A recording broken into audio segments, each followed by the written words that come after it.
Almost 1.5 hour తర్వాత వాళ్ళు గోల చేసి ఇంకా వాళ్ళు తీసుకొచ్చిన బ్రౌనీ మళ్ళీ మొహం మీద పెట్టి పెట్టి తినండి, మీకు కావాల్సిన కాంప్లిమెంట్ కదా, తినండి తినండి అన్నారు.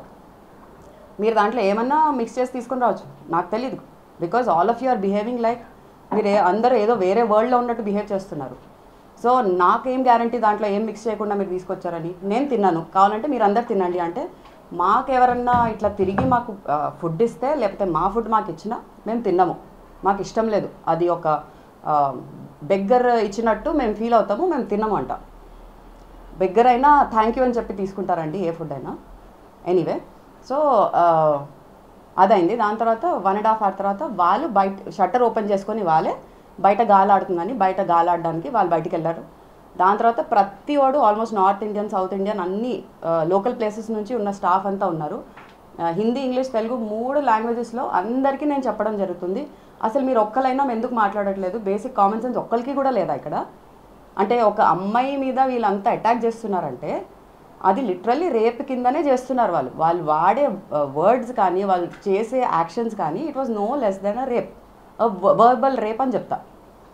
నాకు రియల్గా ఎందుకు రేప్ కాలేదు, ఎందుకంటే I had my Instagram, I had my technology that I was using, I had my words and I had my stand that I was using.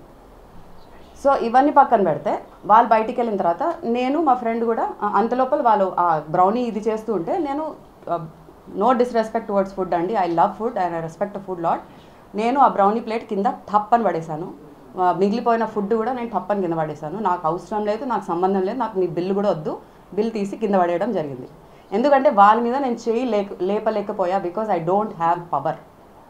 ఈ పవర్ లేక చాలామంది ఆడపిల్లలు ఎక్కడెక్కడి నుంచో ఎన్నో యూనో ఊర్లలో, ఇన్స్టిట్యూషన్స్లో ఎక్కడంటే ఎక్కడ దే ఆర్ గెటింగ్ సఫర్డ్ అండి, చాలా సఫర్ అవుతున్నారు just because they don't have power. So తర్వాత వాళ్ళు బయటికి వెళ్ళాక నేను కూడా మళ్ళీ బయటికి వెళ్తే ఆల్ ద బౌన్సర్స్ నా చుట్టుపక్కల ఒక ఈగలాగా సరౌండ్ అయిపోయి నా వెనకాలే వస్తున్నారు. ఎందుకు నేను గాలి పీల్చుకోవడానికి వచ్చాను, మీరెందుకు బయటకు వస్తున్నారు, నాతో పాటు ఎందుకు వస్తున్నారంటే ఏమీ మాట్లాడట్లేదు. సరే ఏం మాట్లాడలేదు కదా, నేను లైవ్ చేస్తానని మళ్ళీ లైవ్ స్టార్ట్ చేసి ఇలా తిప్పుతూ ఉంటే వాళ్ళ మొహాలు కూడా చూపించట్లేదు. ఎందుకు మొహాలు చూపించే దమ్ము కూడా లేదు, వచ్చి బౌన్సర్గా చేస్తున్నారు, మీరు దేనికి వస్తున్నారు అన్న. సో దాని తర్వాత మళ్ళీ నా కార్ దగ్గర నా వ్యాలేకి ఇచ్చాను. సో కీస్ కోసం వెయిట్ చేస్తున్నా. వాళ్ళకి ఏమనిపించింది, నేను పారిపోతున్నానేమో, కీస్ వాళ్ళ దగ్గరే ఉంది, నేను పారిపోతున్నానేమో అని చెప్పి నన్ను ఫాలో అవ్వడం జరిగింది. సరే నేను కీస్ తీసుకొని తర్వాత నేను తనకి కూడా టిప్ 20 రూపీస్ ఇచ్చేసి, నువ్వు టిప్పు తీసుకుంటే తీసుకో, కింద పడేసి ఎవరికైనా ఇస్తే నేను ఒప్పుకోను, లేకపోతే తిరిగి నాకు ఇవ్వు అని చెప్పేసి నేను కీస్ తీసుకోవడం జరిగి కార్లో కూర్చున్నా. Just because I wanted AC. 1.5 hour నుంచి స్ట్రగుల్ అవుతున్నా కాబట్టి. కూర్చున్న తర్వాత మళ్ళీ లైవ్ స్టార్ట్ చేసి వీళ్ళంతా చుట్టూ ఒక సెమీ సర్కిల్ వేస్తారు మళ్ళీ కార్ చుట్టూ. అందరు వెళ్ళిపోయారు, ఓన్లీ స్టాఫ్ వీళ్ళంతా ఉండే. టోటల్ 17 members ఉండే, 17. లైవ్ స్టార్ట్ చేశాక కరెక్ట్ 2 minutesలో పోలీస్ వాళ్ళు వచ్చారు. అమ్మయ్య అనుకున్నా, ఏదో ఒక రే ఆఫ్ హోప్, అట్లీస్ట్ ఇది క్లోజ్ అయినా అవుతుంది, ముందైనా వెళ్తుంది, లేకపోతే రేపైనా సాల్వ్ చేస్తాము దీన్ని అన్నట్టు ఒక హోప్ వచ్చింది. తిరిగి చూస్తే 2 gentlemen got down the van. So I was highly disappointed because there was no lady police. Lady police పెట్రోలింగ్లో ఉండరా చేయరా నాకు ఇప్పుడు కూడా తెలీదు, ఉంటే బాగుండు అని నా ఫీలింగ్. దాని తర్వాత పోలీస్ వాళ్ళు వచ్చాక నేను ఫస్ట్ వాళ్ళని 2-3 questions ఇంటరాగేట్ నేనే చేశాను. ఫస్ట్, సార్ మీకు ఎవరు కాల్ చేశారు, ఏం రీజన్ చెప్పేసి కాల్ చేశారు, పోనీ ఈ రీజన్ చెప్పాక అమ్మాయ్యా ఈ న్యూసెన్స్ క్రియేట్ చేసింది అని చెప్పారు, ఏమైనా చెప్పారా అంటే మాకు అవన్నీ ఏం చెప్పలేదు, మేము మా డ్యూటీ చేయడానికి వచ్చాము, వాళ్ళు పిలిచారు మేము వచ్చాము, మేము ఇక్కడ వచ్చి అన్నీ కనుక్కొని మా డ్యూటీ మేము చేస్తాము, మీరు మాకు మా డ్యూటీ చెప్పకండి అన్నారు. పర్ఫెక్ట్. నా సైడ్ నుంచి నేను స్టోరీ మొత్తం మళ్ళీ క్లియర్గా ఎక్స్ప్లెయిన్ చేశాను పోలీస్ వాళ్ళకి. వాళ్ళు అక్కడ చేసిన సోకాల్డ్ హంగామాలో 17 members చేసిన హంగామాలో ఈ పోలీస్ వాళ్ళు 2 ఉన్నారు. వాళ్ళిద్దరిలో ఇద్దరికి నాకు తెలిసి ఈవెన్ 10% కూడా నేను చెప్పింది ఎక్కలేదు, లేకపోతే ఎక్కించుకోవాలనుకోలేదేమో నాకు తెలీదు. సో నేను లైవ్ చేసి వాళ్ళ వైపు ఫోన్ పెడుతుంటే వాళ్ళు లైవ్ చేసి నా మీద ఫోన్ పెడుతున్నారు. అంటే టెక్నాలజీతో నన్ను అరెస్ట్ చేద్దాం అనుకుంటున్నారా అంటే నా మీద లైవ్ పెట్టడానికి అర్థం ఏంటి నాకు ఇంకా అర్థం కాలేదు. నేను వాళ్ళ బ్యాడ్జ్ వాళ్ళ నేమ్స్ క్యాప్చర్ చేద్దామని ఫోటోలు తీసుకుంటుంటే బ్యాడ్జ్లు కవర్ చేసుకుంటున్నారు ఇట్లా. అంటే అంత డిస్రెస్పెక్ట్ఫుల్ జాబ్ చేస్తున్నారా మీరు, మీ పేరే దాచుకునేంత. తర్వాత మొత్తం సినారో చూసి వాళ్ళు అసలు ఎక్కడ నా సైడ్ కూడా తీసుకోమనట్లే. బట్ వాళ్ళు కుక్కలు కన్నా దారుణంగా వాళ్ళు అరుస్తూ ఉంటే వాళ్ళని కూడా స్టాప్ చేయట్లేదు అతను. ఎందుకు వచ్చారు పోలీస్ నాకు ఇంకా అర్థం కాలే. అంటే ఒక బేర్ మినిమం 2000 కూడా వసూలు చేయలేకపోయారు పోలీస్, నా దగ్గర నుంచి కాదు. ఇలాంటి ఎక్కడ ఉన్న చైనా వాళ్ళు వసూలు చేయలేరు, ఎందుకంటే వాళ్ళు అమ్ముకుపోయారు. Very clear. They are big gay, literally big gay. ఇప్పుడు ఎవరి చేత బిగ్ గే అవన్నీ అదొక పెద్ద కథ, అది వేరేలా మాట్లాడుకుందాం మనం. సో ఇదంతా అయిపోయాక ఆఫ్టర్ అ పాయింట్ చాలా హైట్స్కి రీచ్ అయింది. లిటరల్లీ నా పేరెంట్స్ వరకు వెళ్ళారు, పేరెంట్స్ని తిట్టారు, నన్ను తిట్టారు, నా పెంపకంని తిట్టారు, నేను వేసుకున్న బట్టల్ని తిట్టారు, నేను పబ్కి ఈ టైంకి ఎట్లా వస్తాను, సిగ్గు లేకుండా నేను ఎందుకు వస్తున్నాను, నీకు అంతే డబ్బులు లేదంటే ఇంట్లో కూర్చోను కదా, మూసుకొని కూర్చోవాలి కదా, చిన్న పిల్లవి కదా, నీకేం అర్థం కావట్లేదు కదా, జస్ట్ నోరిచ్చాడు దేవుడు అని చెప్పి నువ్వు ఏదో మాట్లాడుకుంటున్నావు కదా, తప్పు కదమ్మా అని చెప్పి వెక్కిరిస్తున్నారు. నేను ఈక్వల్గా వెక్కిరిస్తున్నా వాళ్ళని. నాకు ఎవరి గురించి భయం, నేను ఏం తప్పు చేశానని ఏం చేయలేదు. సో నేను ఈక్వల్గా నేను వాళ్ళకి అప్ టు డేట్ నేను ఆన్సర్స్ ఇస్తూనే ఉండుంటే వాళ్ళకి ఇంకా ఈగో హర్ట్ అవుతుంది. ఇంకా వాళ్ళు ఏంటి ఈమెకి ఎంత చేసినా ఈమె ఏమి తగ్గట్లేదు, ఇంకా పెరుగుతుంది ఏంటి అని వాళ్ళకి కూడా అర్థం కావట్లేదు. Basically they are not able to take my energy.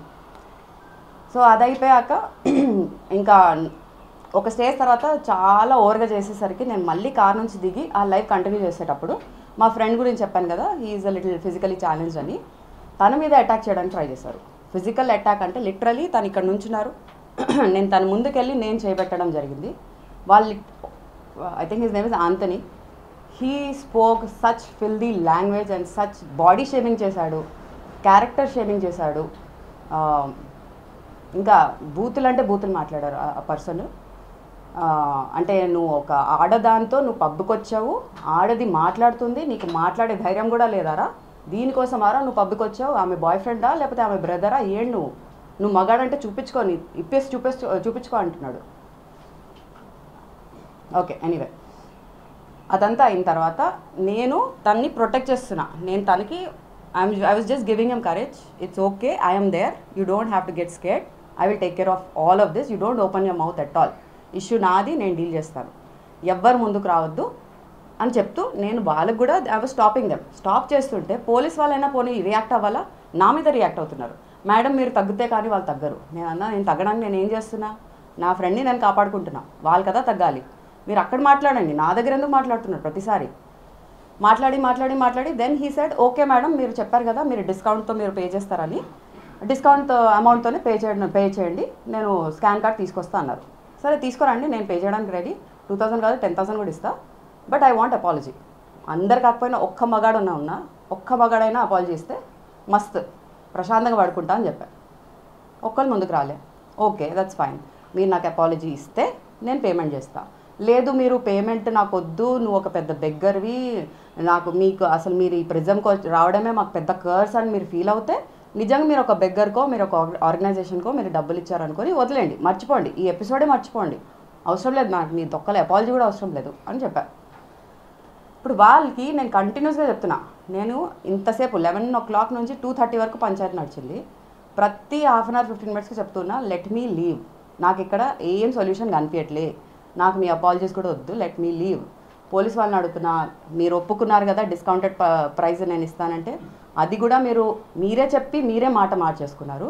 So నేను అపాలజీ లేదు అంటే నేను బిల్ కట్టను, మీరు ఏం చేసుకుంటారో చేసుకోండి, మీరు నా మీద ఎట్లాగో నా ఐడి ప్రూఫ్స్ అన్ని ఫొటోస్ తీసుకున్నారు, నా కార్ నెంబర్ ఫోటో తీసుకొని మర్డర్ థ్రెట్స్ కూడా ఇవ్వడం జరిగింది, ఇంటికి ఫాలో అవుతాం అని చెప్పడం జరిగింది, చూడండి ఇప్పుడు రేపటి నుంచి చూపిస్తా అని కూడా బెదిరించారు. ఏం చేసుకుంటారో చేసుకోండి, నాకు సంబంధం లేదని చెప్పేశారు. మీరు నన్ను ఇక్కడ నుంచి వెళ్ళనిస్తారా?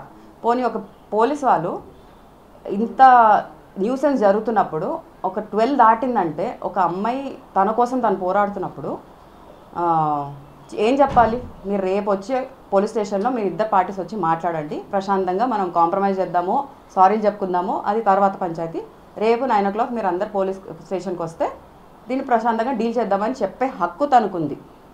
నోరిప్పలే సార్, ఇద్దరికిద్దరు ఇప్పలే. ఓకే ఇదంతా అయిపోయాక ఇంకా నేను బిల్లు పే చేయనని చెప్పేసి మళ్ళీ ఫైనల్గా చెప్పి నేను బయలుదేరుతున్నా. ఇంకా మీరు ఏం చేసుకోండి, మీకు కావాల్సింది కంటెంటే కదా, మీకు కావాల్సింది పబ్లిసిటీ కాంట్రవర్సీయే కదా, చేసుకోండి, ఏం చేసుకుంటారో చేసుకోండి, నాకు కూడా కావాల్సిన కంటెంట్ నాకు దొరికింది. నేను మా చూసే వ్యూవర్స్ అంతా చూస్తారు, చూడాల్సిన పీపుల్ అంతకి అటెన్షన్ వచ్చేసింది. మీ ప్రిజం గురించి ఇప్పుడు కాదు, చాలా ఇయర్స్ నుంచి మీరు స్టార్ట్ చేసినప్పుడు చాలా ఇయర్స్ నుంచి చాలా కంప్లైంట్స్ ఉన్నాయి. ఈ ఈ పర్టికులర్ ఇష్యూ నేను ఇన్స్టాగ్రామ్లో పెట్టిన తర్వాత నాకు తెలిసి ఒక మినిమం 20 DMs అయినా వచ్చింది నాకు ఫ్రమ్ డిఫరెంట్ మెన్ ఉమెన్ అందరూ. ఇప్పటి వరకు వాళ్ళకి రీజన్స్ కూడా చెప్పట్లేదు, ఎక్సెప్ట్ 1 person జస్ట్ ఇప్పుడే నాకు ఒక రీజన్ చెప్పడం జరిగింది. వాళ్ళని దారుణంగా కొట్టి తిట్టి డబ్బులు వసూలు చేసి వాళ్ళు తాగకుండా ఉంటే కూడా తాగున్నారు అని ప్రూవ్ చేసి ఎన్నో డిఫరెంట్ సినారియోస్లో వాళ్ళందరినీ చాలా చాలా చాలాగా చాలా బాధ పెట్టించారు. But no one has come out and spoken about it. ఎందుకు అలా చేశారో నాకు ఇంకా తెలీదు. వాళ్ళు నిజంగా బయటకు వచ్చి మాట్లాడితే ఇంకా మంచిది. ఇది ఒకటే పబ్తో అవుతుందని నేను చెప్పను. It's all about the management and their mind sets అండి. వేరే చాలా పబ్ రిలేటెడ్ ఇష్యూస్ కూడా బయట పడుతున్నాయి మనకి. అండ్ నేను పోలీస్ వరకు ఎందుకు వెళ్ళలేదు, ఎందుకు నేను కంప్లైంట్ FIR లాంచ్ చేయలేదు అంటే, రీసెంట్గా జరిగిన బేబీలాన్ ఇష్యూలో వాళ్ళు ఇన్సిడెంట్ అయిన వెంటనే వెళ్ళి వాళ్ళు కంప్లైంట్ రేస్ చేసినా వాళ్ళు దాన్ని సీరియస్గా తీసుకోలే. వాళ్ళు దాన్ని జోక్స్ చేస్తారు, కూర్చొని ఆల్కహాల్ తాగారు బేబీలాన్ వాళ్ళ ఓనర్స్. ఇంత పంచాయతీ జరిగాక నేను ఇమీడియట్గా యాక్షన్ తీసుకున్నా. I know nothing is gonna happen. So why should I waste my own time? నేను ఆల్రెడీ ఇక్కడ ఇన్ని అవర్స్ నేను టైం వేస్ట్ చేసా. 2:30కి బయలుదేరింది. నేను ఆల్మోస్ట్ ఒక 10-15 డిఫరెంట్ రోడ్స్ తీసుకోవడం జరిగింది. ఎందుకంటే వాళ్ళు నాకు థ్రెట్ చేశారు, they will follow me, they will murder me అని థ్రెట్ చేశారు. కాబట్టి I had to take different roads. I had to stop at different places, make sure they're not following me. Then by the time I reached home, it was 3:30. Then అన్ని videos అంతా save చేసుకొని పడుకునేసరికి 4:30 అయిందండి. Next day నుంచి the whole అందరికీ reach అవ్వడం start అయింది. People started reaching me. I started giving my side of insights about the whole scenario. ఇప్పుడు నేను ఎంత నా సైడ్ వర్షన్ ఇచ్చినా మనం ఆ సైడ్ నుంచి వినకుండా ఏం డిసిషన్ తీసుకోవడం కరెక్ట్ కాదని నా ఫీలింగ్.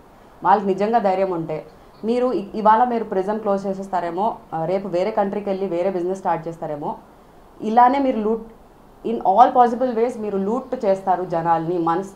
ఇమోషన్స్తో కానీ డబ్బులతో కానీ లూట్ చేయడానికి మీలాంటి వాళ్ళు ఉంటారు, ఇంకా చాలా పుడుతూనే ఉన్నారు. ఇవాళ I'm not pleading for any solution, I'm not pleading for apology, because they are not worth even giving my forgiveness. వాళ్ళని క్షమించుకుంటే వాళ్ళ జీవితం వాళ్ళకే ధన్యం అయిపోతుంది నా ఫీలింగ్.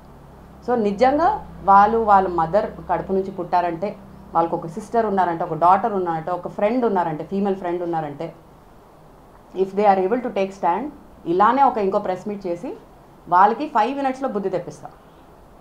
సో నేను గవర్నమెంట్ అఫీషియల్స్తో, బ్యూరోక్రాట్స్తో, సోషల్ యాక్టివిస్ట్తో, హ్యూమన్ రైట్స్ వాళ్ళతో, కుదిరితే ఇండస్ట్రీ, మా ఎంటర్టైన్మెంట్ మీడియా ఎవరైనా ఒక్కలైనా వచ్చి మాట్లాడతారేమో అని ఇంకా ఎక్స్పెక్ట్ చేస్తున్నాను. I don't need any one support, because నేను ఎవరి సపోర్ట్ లేకుండానే ఇంత దూరం వచ్చాను. ఇంకా దీనికన్నా చాలా పైకి వెళ్ళిపోతాను, నాకు దానికి ఏం డౌట్ లేదు.